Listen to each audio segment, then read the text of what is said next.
tinha uma questão importante de não ficar uma exposição pretensiosa, porque a gente está falando de imagens das redes que são produzidas em circunstâncias, muitas vezes, no calor da hora do evento e com pouco recursos. E elas, como aquele texto bem explica, elas foram feitas para viajar.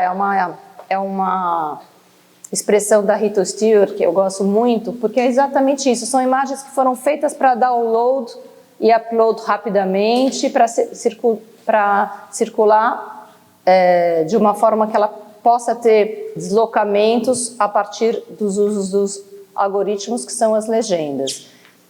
Mas eu achava que era importante ter essas imagens materializadas para a gente conseguir olhar para a potência e para a expressão visual delas. Então, eu selecionei algumas de cada hashtag e coloquei o texto. E aí tem uma questão também que o designer tem que pensar um pouco, bom, isso não é fine art, embora possa ser fine art, mas aí fine art você imprime em alta definição, e essa imagem baixa definição. Então eu achei que essa questão dessa colagem mais efêmera trazia bem esse efeito que eu queria trazer, que elas estão aqui, mas eventualmente elas podem até ser deslocadas e arrancadas, enfim. Acho que nos últimos dias eu vou falar, leva embora, e todo mundo leva uma imagem embora, enfim. E aí eu tive o trabalho de acreditar todas as imagens que estão na parede, e elas podem ser publicadas, porque elas também estão remetendo ao site e ao Instagram, e a autoria e a legenda original de cada um. Então, no Brasil, essa questão de uso e apropriação de imagem ainda é delicado. Quem trabalha com arte mídia sabe que na Europa, nos Estados Unidos, tem uma lei chamada Fair Use, que você pode usar uma imagem para questões artísticas ou comunicacionais ou didáticas sem nenhum problema, mas se eu for imprimir algum dia um livro com todas essas imagens, vou precisar da licença de todas elas, porque seria um produto comercial. Como a gente está apresentando essas exposições no âmbito museal e numa instituição que é uma instituição de extensão e cultura da USP, a gente está coberto. Então, é por isso. Mas isso é importante porque o designer tem que pensar em tanta coisa. Então, é importante trazer. Também, isso também norteou a seleção das imagens, que eu foquei mais na lente do design e na ilustração digital, que foram as características que mais me chamaram a atenção dessas imagens e que também representavam a maior porcentagem das imagens. Então, essa questão vernacular também é muito bacana, que está aí. A questão das imagens. Vocês sabem, gente, o que é design vernacular? Porque eles estão no primeiro ano e... Ai, perdão, tá vendo? Não, é importante. Obrigada. E assim, gente, pode interromper alguma coisa que a gente falava, assim, o quê? Design vernacular é uma... precisa explicar ou...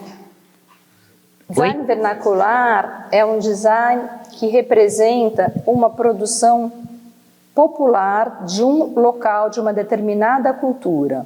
Ele traz características de determinadas culturas e na América Latina o design vernacular ele vai trazer muito, não nesse caso, mas assim, vai trazer muito da letra manuscrita, daquelas mensagens de caminhão, daquelas placas do Extra, Casas Bahia, que a gente tem aquelas promoções que também é design vernacular, e de características pintura de barco, nome de barco, de cada lugar. Então, bem lembrado, aquelas letras que flutuam, aliás, é um site que é obrigatório vocês entrarem, que é maravilhoso, que traz justamente as expressões locais, vernaculares, pela lente do design. Então, esse site, Letras que Flutuam, é uma ótima referência.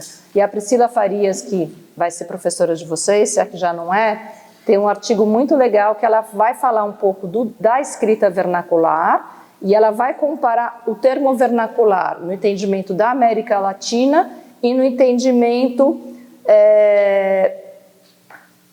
da Europa e dos Estados Unidos, onde o vernacular é muito associado ao kitsch. A gente não está falando de uma coisa kitsch, a gente está falando de uma coisa relacionada à representação visual etnográfica de um povo, de um lugar. Desculpa interromper, mas o que é kit?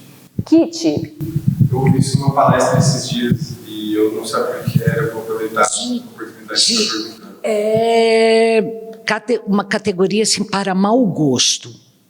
Então, coisas que fundem padrões que não têm nenhuma relação, estéticas, e que é uma definição bem conservadora. Que é assim, a tradução mais óbvia, é cafona, é de mau gosto, é uma arte menor. Com o pós-modernismo, o kit se tornou um paradigma. O pós-moderno, ele faz essa articulação de juntar o novo com o antigo, o resto de uma construção com o material mais novo no mercado, o remix, as práticas de remixagem, sampleagem na música, tudo isso em conjunto vai dar um outro lugar para o kit na história da arte. Mas o kit, ele é como adjetivo, e não como categoria artística, muito associada a uma obra mal acabada, no sentido de não ter um refinamento estético, né? O que não é o caso do design vernacular e especialmente o brasileiro, né? A gente tem muito forte essa tradição visual, tanto na arquitetura quanto no design, né? Tem vários estudos também de arquitetura vernacular no Brasil. O que é interessante é que isso, durante muito tempo, ficou muito à margem da universidade, como se fossem práticas menores. E hoje, no processo de revisionismo histórico que nós estamos, também uma outra abordagem estética é possível. E o design e a arquitetura vernacular ganham uma leitura de não só serem expressões consolidadas, mas também de, eventualmente, serem referências para outros designs menos canônicos, mais paramétricos até, e é uma leitura que permite, por exemplo, você entender as práticas de gambiarra, por exemplo, no âmbito do design, como tecnologias informais permitem elaborações que não estão previstas nos cânones projetuais, o que nessa exposição é muito presente, nessa solução, por exemplo, da forma de adesivar as imagens com o durex amarelo, de incorporar um repertório estético que não é um repertório acadêmico e também não é o repertório que vem das tecnologias das redes. É o que vem desse corpo a corpo com um design que circula, né? Isso eu acho uma operação muito bonita e muito rigorosa dessa exposição. A ideia da imagem que viaja não é uma imagem que viaja porque ela está nas redes, é porque ela dialoga com um mundo em que as mensagens fluem, né? Que são essas fotos, mas que no campo do design fazem essa ponte, esse caminho entre a imagem postada, reciclada, apropriada, e que seria esquecida caso não houvesse um trabalho como esse, né? Essa é uma dinâmica do nosso presente, assim, tudo é feito para ser esquecido pouco tempo depois de ser publicado, e coloca isso em diálogo com outras matrizes que vêm das culturas populares, das tradições da cultura urbana. Então, tudo isso junto dá uma densidade, uma capacidade de dar leitura à exposição que é por isso que eu insisti com vocês, olha, vamos, apesar de ser horários malucos, é uma aula que tem que ser dada no local, isso não é para eu ficar 3 horas dentro da sala de aula, na FAO, mostrando slide de PowerPoint. É muito mais consistente nós perdermos um pouco do tempo do horário e maximizá-lo com o que é a exposição. Uma exposição não se conta, uma exposição se vive, né? E essa em particular, eu acho que é fundamental e um presente para quando você está justamente no primeiro ano, assim, como ingressante na faculdade, ter a oportunidade de lidar com um resultado que também é produto dessas relações que eu posso estar equivocada e já passo para vocês, mas que são ainda a nossa exclusividade como universidade pública. Não é só a nossa gratuidade, é o nosso espaço para experimentar e para errar, e um tempo para pensar. Né? Tudo isso que está aqui não é a tese da Didiana, mas é um desdobramento da tese da Didiana. E é nesse lugar que você percebe que algumas possibilidades elas só são trilhadas nesse lugar onde o tempo do pensamento, da criação e o espaço para o erro são possíveis, porque especialmente para vocês que em sua maioria vão seguir a carreira como designers, esse é uma categoria que logo vai ser excluída da vida, a possibilidade de errar. A gente entra no mercado de trabalho e é um mercado de entrega, onde o erro é um problema, é uma desqualificação. E a Diana explicou super bem o processo, mas não pensem, porque ela é muito didática, mas não pensem que assim, um dia eu tive ideia, eu fui lá, consultei, eles entenderam, elas entenderam, fomos lá e fizemos.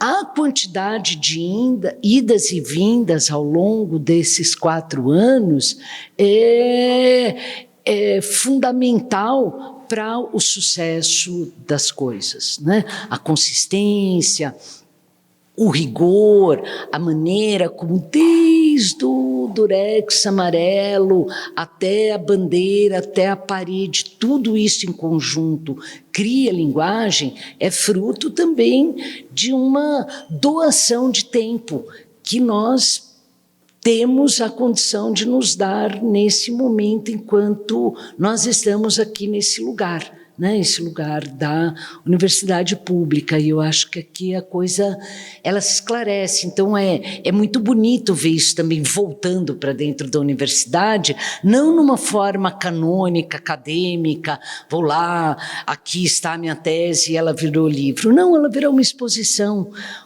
para outros públicos, levando essa função social do design, que é pela qual a Didiana começou a apresentação dela. É também da comunicação, né? Não só de transmitir mensagem, mas de criar pontes de entendimento, né? Acho que isso é uma das coisas que faz o conjunto falar. O que eu gosto muito nessa exposição é como cada coisa fala do que tem que falar de forma muito econômica, didática, sem ser piegas e desprezar a inteligência do outro, mas como isso tudo se torna inteligível pela amarração, pela edição, uma curadoria muito como edição final. Acho que tem uma mão de designer de ponta a ponta na concepção e na realização desse projeto como um todo, né? Acho que isso é uma das grandes oportunidades, janelas abertas para vocês perguntarem coisas para a Didiana. E para quem ainda chegou depois, os cartazes, sim, pode pegar. Que já algumas pessoas me perguntaram de lado e não pegaram, os cartazes estão lá e a Didiana depois fala um pouco para vocês disso, mas agora a gente vai passar para vocês. Quem quer falar antes? Sim, precisa também os alunos falar no microfone? Não, pode falar só. Eu queria primeiro parabenizar pela exposição, muito massa, muito legal. Tipo, a ideia é genial, a forma como você trabalhou as imagens, trabalhou o método para trazer ela, desde a inteligência artificial até aqui, achei tipo, demais, assim, eu gostei muito. E eu queria fazer uma pergunta sobre, mais especificamente, o Pantone, que eu vi você falou da separação das cores, e eu achei isso interessante. Mas eu não consegui associar na hora, o vídeo estava muito rápido, mas as cores, sei lá, mais frias seriam para notícias mais frias, e as cores mais quentes para notícias mais violentas, assim, mais, tipo, impressionantes. Eu não sei se teve essa... Isso seria demais, né, se tivesse acontecido. Não chegou a tanto. Bom, primeiro eu agradeço... Oi? Próxima versão. Primeiro eu agradeço os comentários da Gisele também, fico muito contente em, de alguma forma, e é uma expressão que eu não gosto muito de falar, dessa coisa do design total, mas de alguma forma pensar que como designer ele está em todas as pontas, em todas as etapas, né? E aqui de alguma forma vocês entram em contato com todas essas camadas as quais o design participa em processos estratégicos, em processos de pesquisa, em processos de edição e em decisões formais. Isso só acontece, como a Gisele bem levantou, com o experimento. Então, vocês precisam experimentar graficamente. Não tem assim, fiz um cartaz, tá legal. É 1, 2, 3, 4, 5 tentativas. E também aprender com os erros, porque quando você trabalha com a improbabilidade da máquina, no caso, o computador, o pau que dá, o glitch da imagem que não baixou direito, ou algum resultado inusitado, que você pôs uma fonte, apareceu outra, quebrou uma palavra, você tem novas ideias criativas. Então, assim, tem que experimentar muito. Nunca fique contente com uma primeira versão que você acha que, tá legal. E sim, acho que a gente tem que pensar em investigar mais e pensar também quem é o público desse trabalho, né, para quem que você está conversando. Então, essa questão de linguagem é importante. No Pantone, como eu comecei de uma forma bem manual, que era a coisa dos cartazes, no começo tinha assim um extra, tinha uma reunião que vazou, que alguém gravou a reunião inteira do Ministério do Bolsonaro, e os caras falaram um monte de abóbora, que era aquela reunião que todo mundo lembra, que era passar a boiada.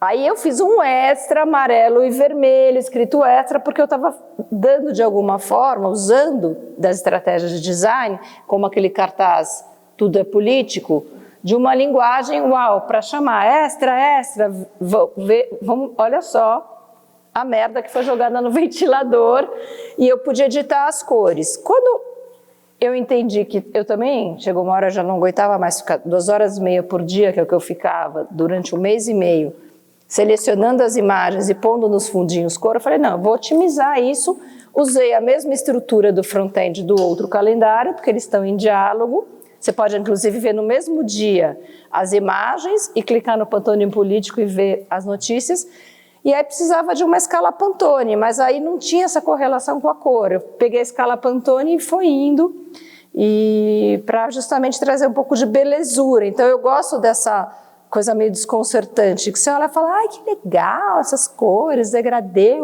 aí você vai ler a notícia, uau, é uma porrada. Então eu gosto desse contraste, sabe? De você estar justamente trabalhando com uma coisa da escala Pantone, que é tão venerada pelo pessoal da moda, pelo pessoal do design, que dá vontade de comer, de cheirar, né? Aí tem a questão sensorial do Pantone, né? Quando você vê essa escala de cor. Mas a gente não pensou nesse trabalho de cor. Mas tem um trabalho muito legal, se você está interessado em uso de cor digital, da Dina Kemberman, que é uma Dina Kemberman. A Gisele vai saber escrever depois, passar para vocês, que eu sou péssima de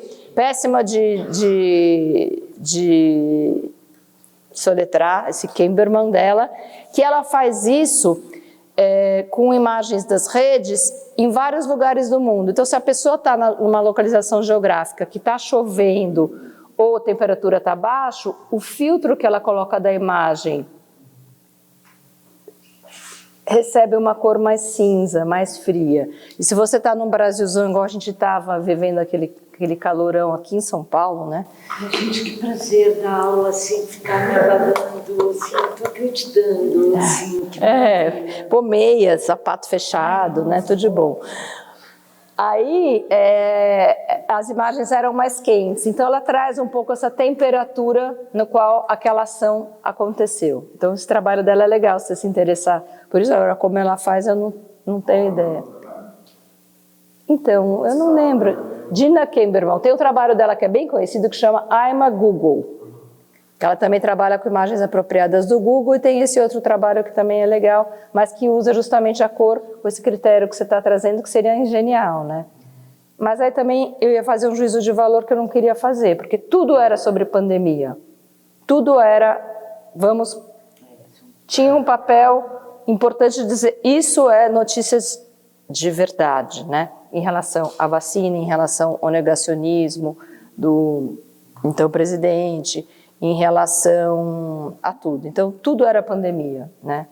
Tudo ia ficar vermelho. O negócio ali ia ser tudo vermelho. Era uma situação emergencial. Era uma situação emergencial. E, de alguma forma, eu queria quebrar essa dureza que foi, porque foi uma porrada, né? Era todo dia porrada. Então, eu queria quebrar a notícia porrada com esse objeto mais lúdico, né? Como também tem as umbrellas na Coreia, que também é uma metonímia,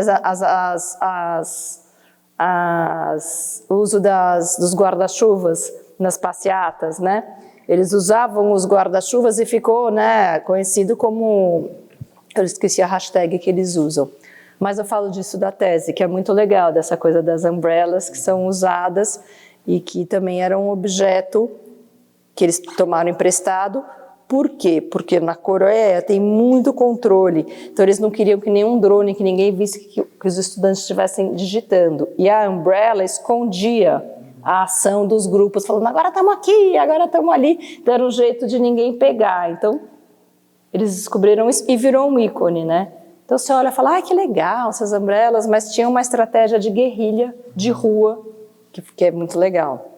Bom, falei demais. Quem mais, gente? Professora, o verde e amarelo foram resgatados? Eu espero que sim, que depois da Madonna e do Pablo Vittar eu já possa voltar a usar uma camiseta. Oi? Não é um corte assim, mas é um prenúncio de que assim, é possível desmonopolizar uma camiseta também, acredito. Eu acho que você está certa, não é que assim, acabou. Não acabou, aliás, acho que a Diana está super certa quando ela fala uma das coisas importantes do ponto de vista político aqui é a gente se dar conta de que essas hashtags, apesar das imagens serem datadas de 2018 até 2022, 21, 22, pautas que elas colocam ainda demandam muito ativismo, muita reflexão, muita disputa, né?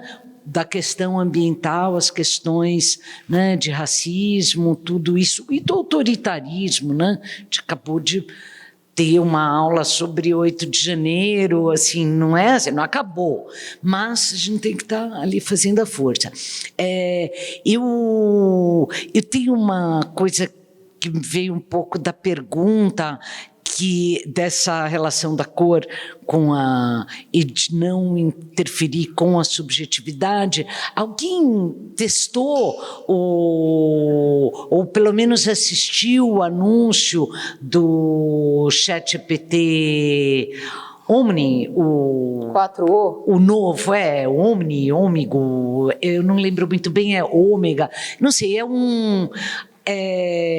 enfim, testei e é muito impressionante, mas é exatamente o que acontece no vídeo, que agora você modela a sua relação emocionalmente, né? Você fala, então é possível a gente pensar que a gente vai criar modelos de inteligência artificial para classificar as notícias pela emoção que elas traduzem a partir de um treinamento anterior, por exemplo, de nós lendo algumas manchetes no ChatGPT e depois colocando algum dos seus subaplicativos para treinar, né? Eu acho que essa exposição também é muito importante nesse sentido de intrínseco ao design e especialmente ao contemporâneo, esse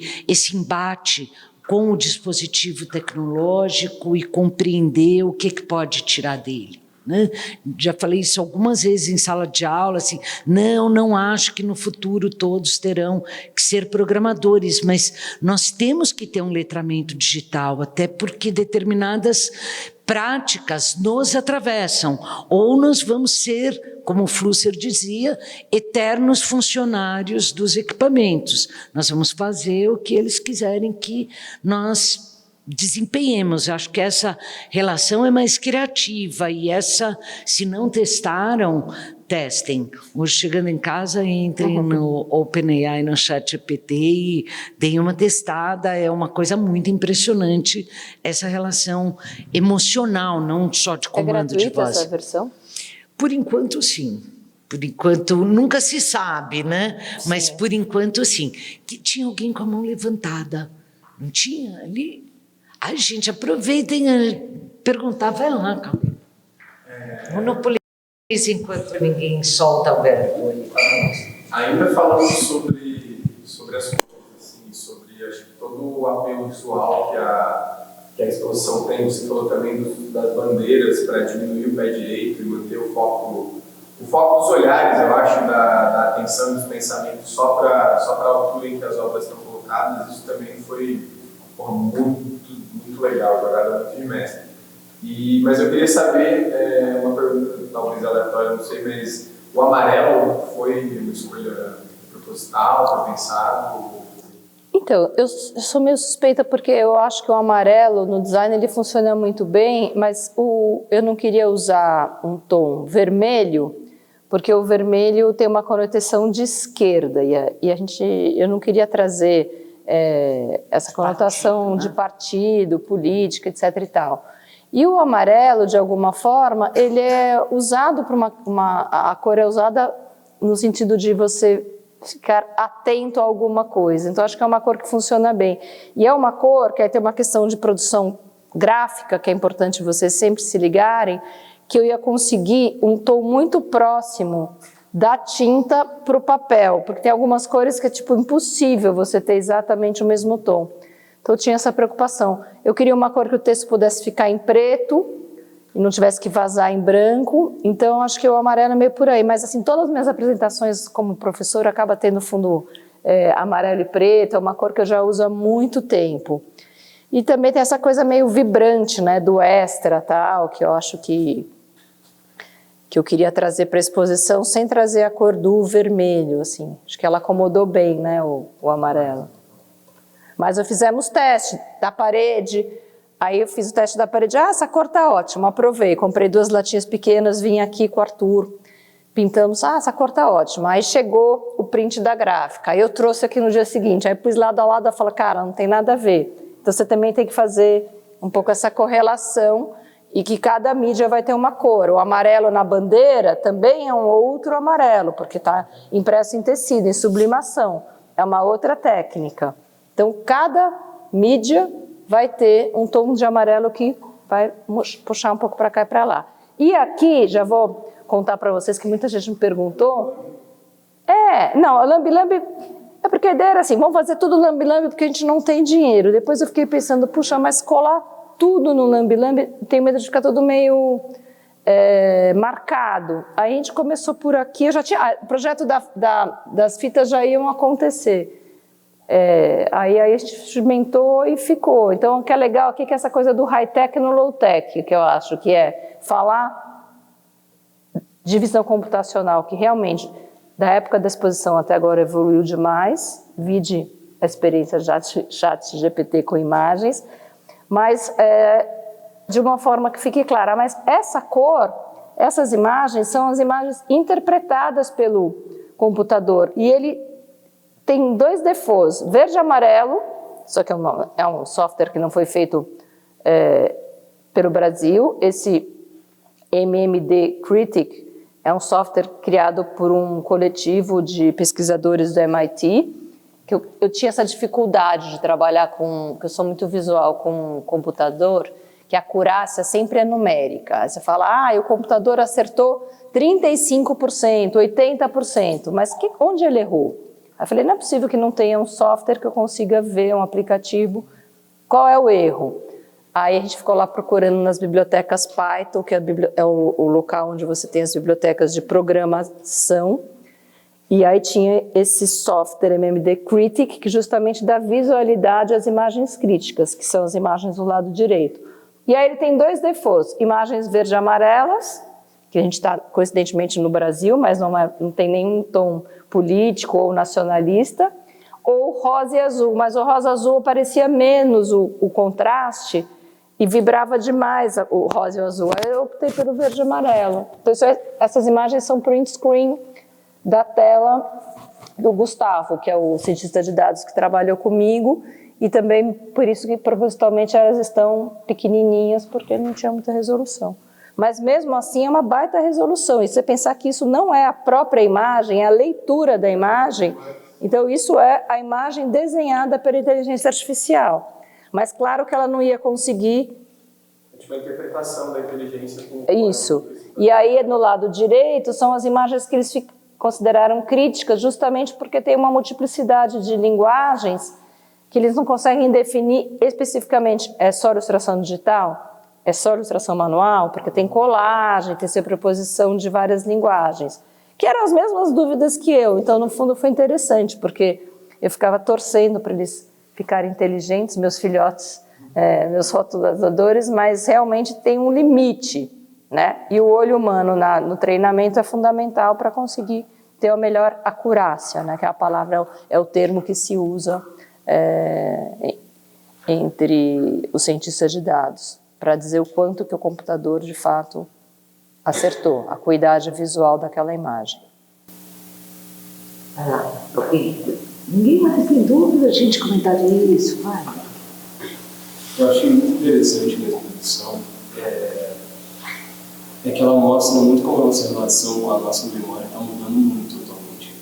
Ótimo ponto. Há uns tempos atrás, 40, 60 anos atrás, a gente lembrava mais das coisas, né? As notícias, o que acontecia era muito mais exposto semanalmente, mensalmente. Agora as coisas elas acontecem, parece que por horas, né? Algo que aconteceu ontem, muitas vezes se eu comentar ontem, você está comentando sobre algo que aconteceu faz tanto tempo, o assunto morreu. E essa exposição está mostrando coisas que aconteceram há 2, 3, 4 anos atrás, e parece que faz muito tempo, mas não, tipo, são coisas que aconteceram recentemente. Então, eu acho muito interessante que mostra como a gente esquece das coisas muito rápido, né? Que eu fui olhando essas imagens, eu fui lembrando de coisas que estavam no fundo da minha mente. Qual coisa que você lembrou, assim, que você já tinha esquecido? No início da pandemia, aquele sentimento de o que está acontecendo, né? Aquela bagunça, o que vai ser, né? E isso é algo que eu nem pensava mais, mas foi algo muito grande, né? Algo que afetou todo mundo, no mundo inteiro. E nem comenta mais, é algo muito estranho, é algo que... Nossa, isso que você está falando, eu acho fundamental. 2 anos e parece que foram 2 séculos atrás. E, na verdade, ninguém tem ideia nem das sequelas, nem psíquicas, nem físicas, o que sobrou, é isso, foi, nossa, um cataclismo, né? Como não falar disso? Acho que a ansiedade de sair, mas, e ainda mais que aqui foi muito permeada por essa experiência, né, da negação de vacina, nossa, foi forte. Os nossos direitos de cidadão foram confiscados, né? A parte ambiental, a parte educativa, a parte da saúde, sobretudo, né? Então, realmente, é uma porrada. No dia da abertura, tinha umas pessoas que estavam muito emocionadas, que tiveram essa sensação da memória. E isso acho que é uma questão importante do projeto também, que a gente fala que tem um subtítulo ali que é Cultura Visual e Memória Gráfica, porque essas imagens que a gente coloca nas redes, elas estão sujeitas ao esquecimento por conta da velocidade do fluxo e o volume de imagens que circulam ali. E então, guardá-las como referência de um período tão conturbado que a gente viveu, também era um dos objetivos da pesquisa, no sentido de que o design também expressa de forma muito contundente, com estratégias de humor, com outras estratégias de jogos de linguagem, mais sensíveis ao público. Então, de alguma forma, eu acho que se você pensar quem decide o que vai guardar, que é um pouco o que a Gisele traz no trabalho da memória amnésia, é uma discussão que a gente faz, né, direto. Quem decide as imagens que representam a história brasileira? Além das imagens documentais que você tem, factuais, da posse do cara, disso e daquilo, né? Que história você quer contar? Qual é o viés?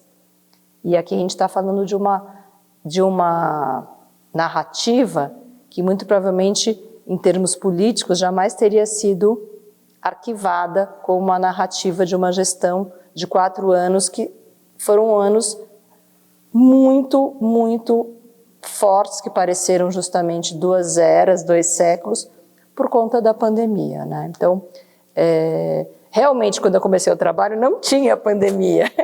Eu comecei o trabalho em 2017, 2018. Mas a pandemia, de alguma forma, acelerou essa produção estética e fez com que todos vocês aqui, sem exceção, de algum modo, vivenciaram esses acontecimentos de dentro das suas telas, em casa, vocês se formaram no ensino médio online. Então, isso é um impacto emocional brutal, né? Muito, muito forte. Acho que a gente sempre vai lembrar. Quem não lembra, né, disso? E de repente está todo mundo dentro de casa, né? As pessoas que moram na mesma casa voltam para casa. Quem está fora, está no interior, vem. Quem estuda em São Paulo e mora no interior vai para o interior.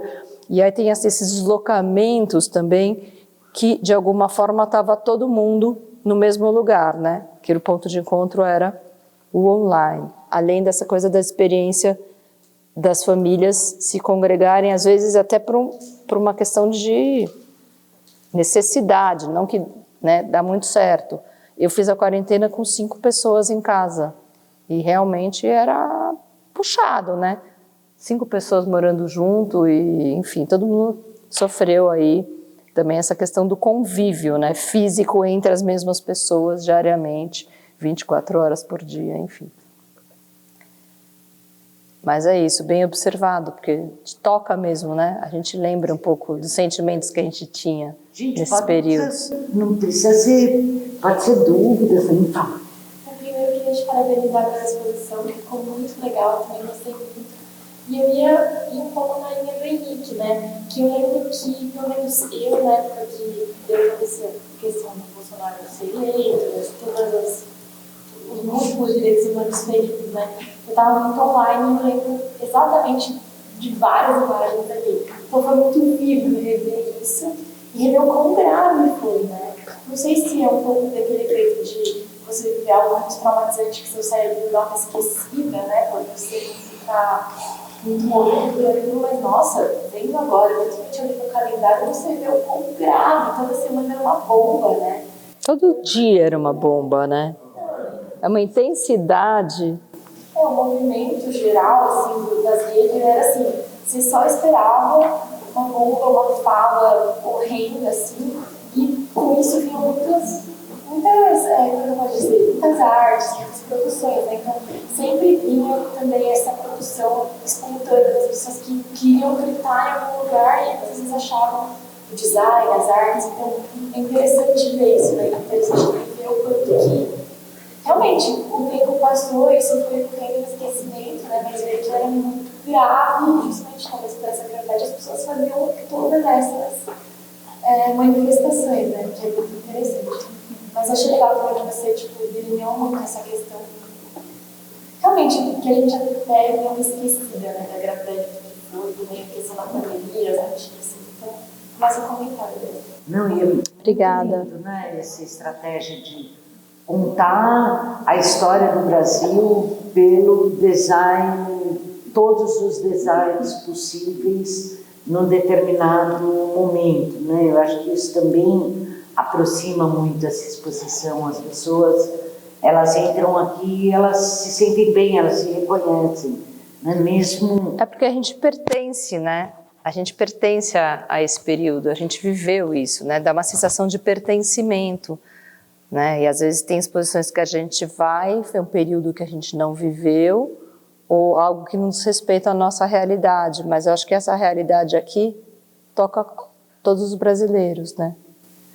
Não, e agora quando você pensa nessa catástrofe no Rio Grande do Sul, e fica olhando e lembrando de passar boiada e todas essas relações com o meio ambiente, mesmo aquilo assim, não recuperamos ainda as coisas, estamos longe, né? Mas, e como isso se projeta no tempo, né? Eu acho arquivos fundamentais, e mudar a concepção de arquivo, né? Esse, que eu acho que é a outra camada que eu destaco nessa exposição, é que arquivo hoje em dia é um mundo, não? A Elitzica falava que o museu é o mundo, o arquivo é o mundo.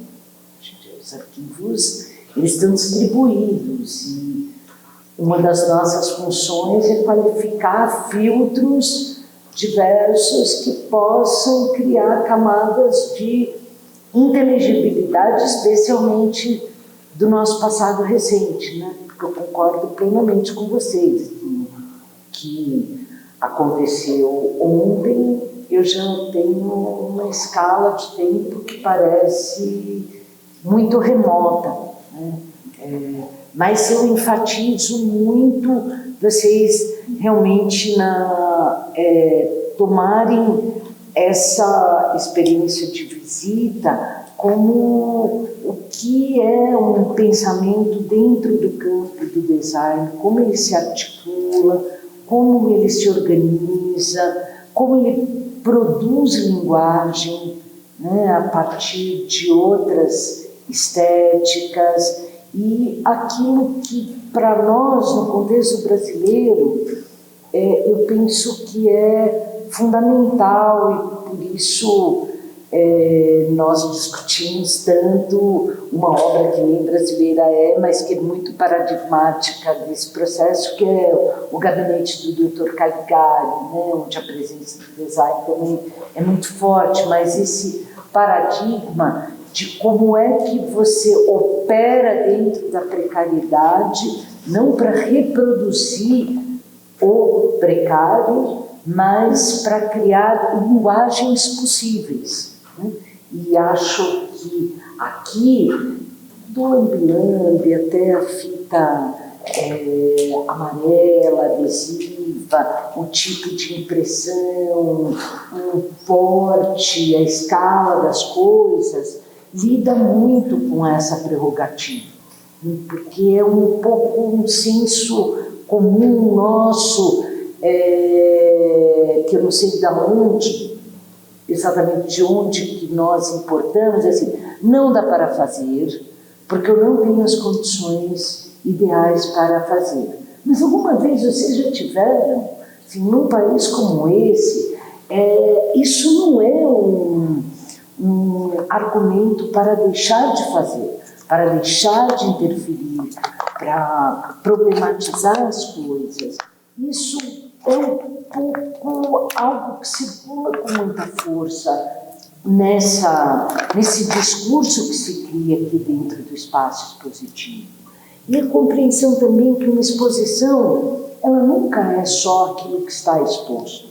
Ela é produto dessa amarração entre conceito, proposta. Gostei muito das perguntas, assim, por que o amarelo, por que determinadas soluções, porque isso é o que vai dar o tônus para um projeto ou não. Então, quando as coisas são absolutamente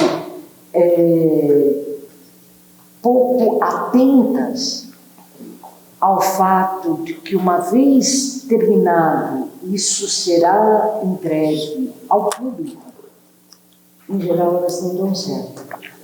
Podem ser obras maravilhosas, podem ser conteúdos sensacionais, mas o princípio de generosidade intelectual, se ele não circular, a exposição não funciona.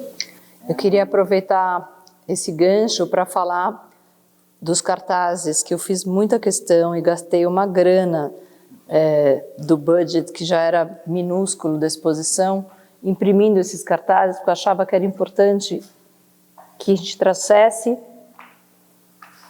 esse objetivo principal dos cartazes como artefato gráfico, de circular as mensagens na rua. Então, de alguma forma, a ideia é que, na medida que você possa pegar o cartaz, você está trazendo à tona, dando visibilidade a esses ativismos para você colar num espaço público, né?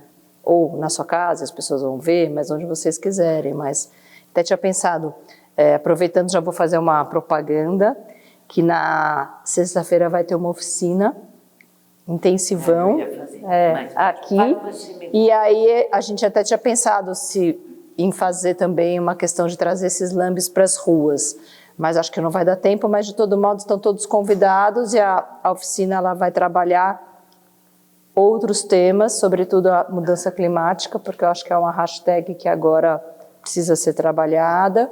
Passou a boiada, né?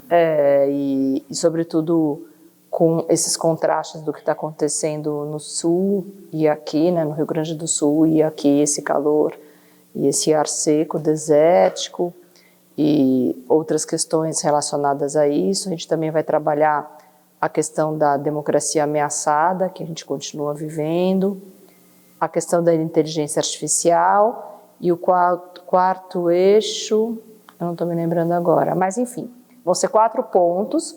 A gente vai partir de estratégias digitais para a criação das narrativas.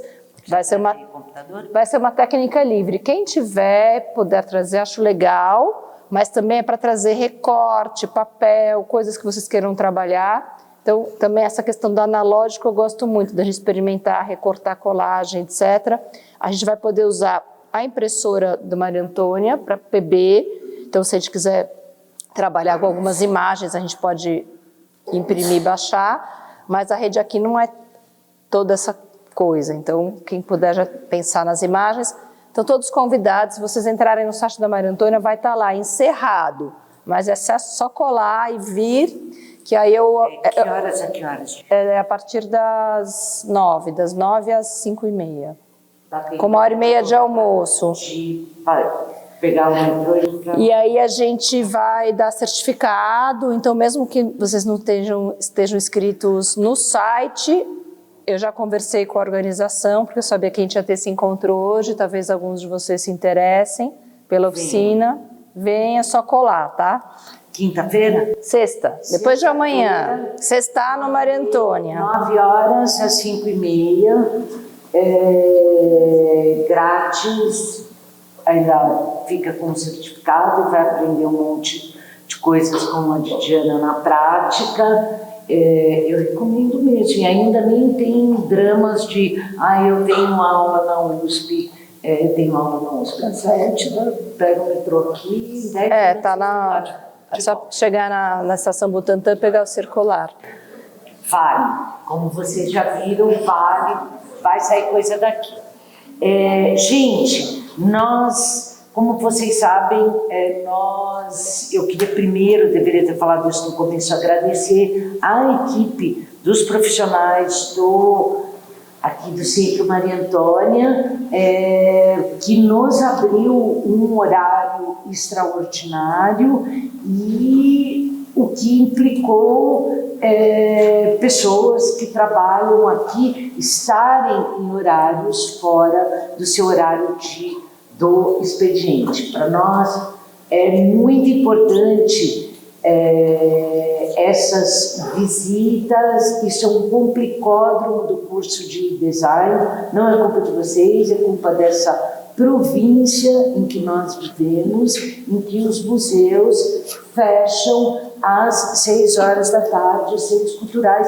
É inadmissível, mas é assim que funciona. Então eu sei que é um problema. Teve alunos que se comunicaram comigo porque trabalham e não conseguiriam chegar das 6 até as 7h30, é o horário que nós conseguimos, nós já ultrapassamos esse horário. Então, se ninguém tiver nenhuma pergunta, assim, se eu não falar agora isso com a Didiana Prata, eu não durmo.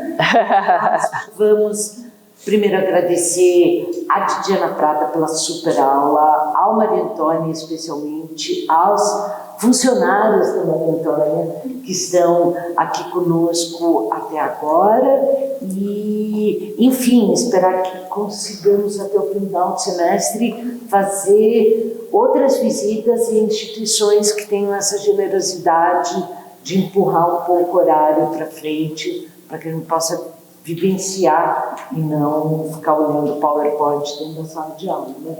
Tem alguém que vai morrer se não perguntar uma coisa agora para a Didiana?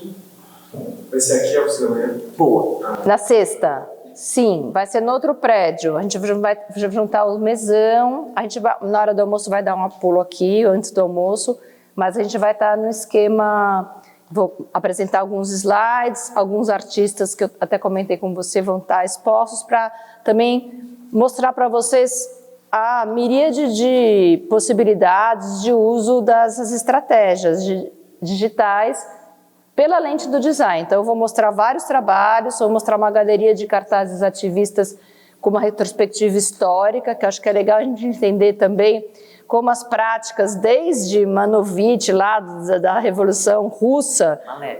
Malevich. Graças.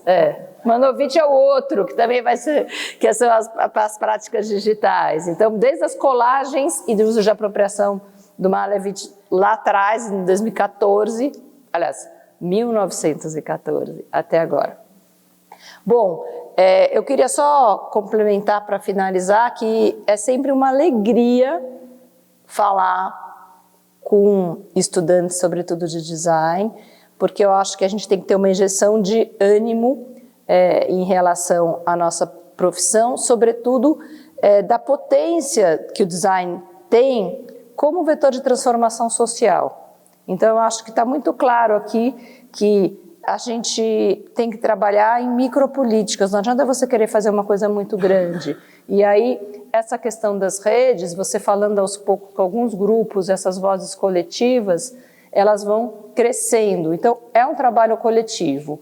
E queria também agradecer à equipe do Maria Antônia em todos os sentidos, que eu já agradeci 1000 vezes, porque assim, a gente conseguiu de fato, quase um milagre, assim, porque a gente tinha muito pouca grana e todo mundo participou, e a solução disso, a bandeira para aproveitar, já que vai imprimir 2 versos, enfim, todos os fornecedores aqui, as pessoas que participaram, o pessoal do educativo que está aqui filmando, o pessoal da comunicação, todo mundo dando maior gás para conseguir justamente extroverter mesmo esse assunto, extravasar esse assunto para o maior número de públicos. Por isso que está sendo gravado aqui, porque também é uma oportunidade do Maria Antônia poder colocar isso num âmbito maior, circular isso num âmbito maior, pessoas que também não têm o privilégio de ter a Gisele como professora, nem como orientadora,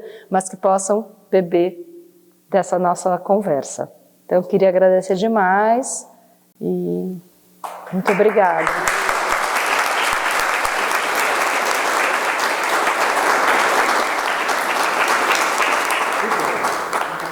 Para finalizar e dar boa noite, hoje, inclusive, seria aniversário do meu pai, que foi um grande professor. E ele sempre dizia que você sabe que um professor é bom mesmo quando os alunos dele são muito melhores do que o mestre. Eu devo ser ótima professora. Uma salva de palmas para Gisele. Obrigada. Bom, é isso, galera. Obrigada.